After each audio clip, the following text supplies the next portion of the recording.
একটু চাল ভাজা, সামান্য বাদাম ভাজা আর পেঁয়াজ কাঁচামরিচের ঝাঁঝালো মিশ্রণ সব মিলিয়ে মাত্র 10 টাকার এই চাল ভাজা মাখার স্বাদ সত্যি অসাধারণ।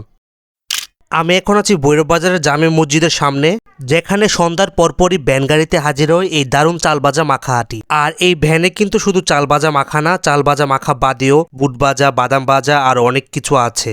এই যে 10 টাকার চাল ভাজা মাখাটি দেখতে পাচ্ছেন, দেখতে মনে হচ্ছে না কতটা মজাদার হতে পারে? এটা কিন্তু খাওয়া শুরু করলে থামা কঠিন। চাল ভাজা, চিরা ভাজা, পেঁয়াজ, কাঁচামরিচ সব মাখিয়ে একেবারে পারফেক্ট স্বাদের একটা বোমা বানানো হয়। বোমা বললাম কারণ এখানে কাঁচামরিচ আর পেঁয়াজের ঝাঁঝরও একটা ঝাঁঝের জন্য।